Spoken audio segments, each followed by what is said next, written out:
2016 nung nag-viral ang video na ito. Ang bata sa video ay ang Crown Prince ng Morocco na si Prince Moulay Hassan. Makikita na mabilis na iniiwas ng prinsipe ang kanyang kamay sa nais humalik dito. Noong lumaki na ang prinsipe ay ganun pa rin ang kanyang ginagawa. Biglang hinihila ang kamay kaya marami sa kanila ang sariling kamay na lamang ang nahahalikan. Kaya si Donald Trump hindi na humalik. Shake hands na lang daw para safe. Ang strategy naman ng iba ay sa bandang braso na lang humahalik. Minsan ay may mga nakakalusot pa rin naman kaya nasasabi ng mga tao na tila ba pinipili yata ng prinsipe ang mga taong pinapayagan niyang makahalik sa kanyang kamay.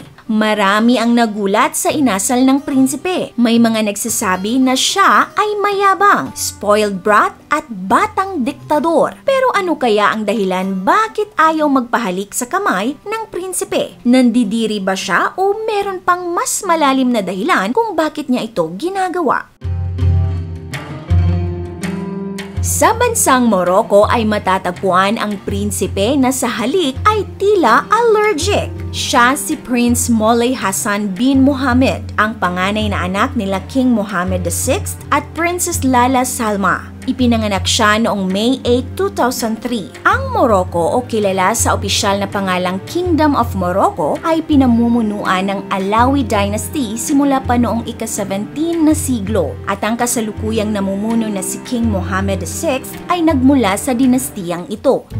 Teka, Alawi Dynasty sa Morocco? Ang tatay ni Ivana Alawi ay taga Morocco din. So, di kaya may dugong bughaw si Ivana? Pero mukhang malabo dahil ang totoong apelyido naman talaga ng tatay niya ay Al-Alawi. Kaya never mind na lang. Bilang next in line sa corona, si Prince Moulay ay maagang namulat sa kanyang pampublikong responsibilidad. Kabilang dito ay ang pagsama sa kanyang ama sa mga opisyal na public engagements. Kahit bata pa lamang ay isinasama na siya ng kanyang ama sa mga pampublikong obligasyon maging sa ibang bansa gaya ng kanyang naging opisyal na pagbisita sa bansang Tunisia noong 2014. Pero karamihan ng kanyang mga ginagampanan ay ang pamumuno sa ilang mga kaganapan sa Morocco, kagaya ng mga sports and religious events, inaugurasyon ng mga pampublikong lugar at iba pa. Makikita siyang nag-a-attend ng mga events hindi bilang isang batang handang maglaro at magsaya. Sa halip ay nakasuot siya ng formal na suit, maayos na nakikibahagi sa programa at magalang na sumusunod sa mga patakaran. Pero noong 2016 ay naging viral ang video na nagpapakita sa kakaibang ikinilos ng batang prinsipe. Makikita sa video kung gaano kabilis na iniiwas ng prinsipe ang kanyang kamay na nais halikan ng mga sundalo at diranggong opisyal.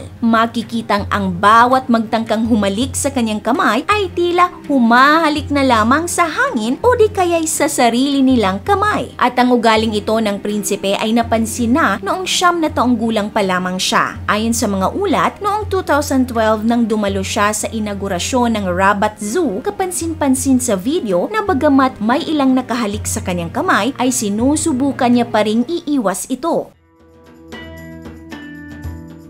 Kung sa tradisyong Pinoy ay may pagmamano, sa Morocco naman ay paghalik sa kamay ang kinagawian. Ayon sa kanilang tradisyon, ang paghalik sa kamay ay isang paraan ng pagpapakita ng pagmamahal at respeto. Ito ay naaayon sa kultura ng mga kalalakihang Muslim mula sa Arab o North African countries. Pero para sa iba, ang pag-iwas ng prinsipeng mahalikan ang kanyang kamay ng mga nakakatanda sa kanya ay pagpapakita rin ng respeto. Ito ay nagpapahiwatig ng kababaang loob. Para mo na ring sinabi na hindi ako karapat-dapat para halikan ang aking kamay. Hindi ako Diyos upang sambahin at halikan ang kamay. Kaya marami rin ang humanga sa pagiging mapagkumbaba ng prinsipe. Kung ang lolo ni Prince Moulay na si dating King Hassan II ay nagdedemand na halikan ang kanyang kamay, wala namang pagkahilig dito ang batang prinsipe. Bagamat ipinangalan siya sa kanyang lolo, ay tila hindi niya namana ang pagkagusto sa tradisyong ito. Sa kabila ng maharlikang estado at nakakalulang yaman, sinasabing hindi siya maituturing na spoiled brat.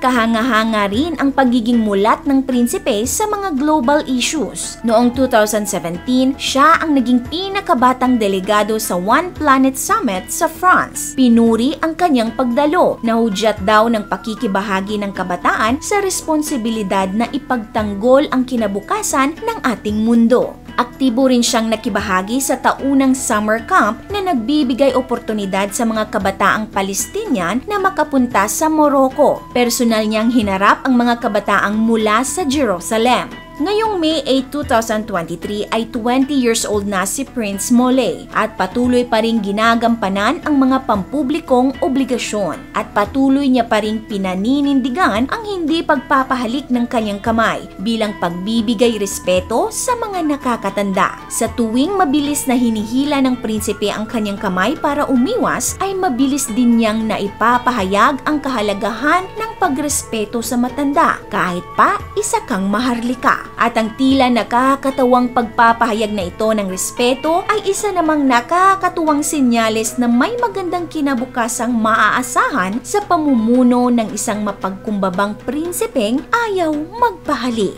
Kung nagustuhan niyo po ang content natin ngayon, paki-comment ng yes. This is your Ate O from All Republic. Hanggang sa muli and stay awesome!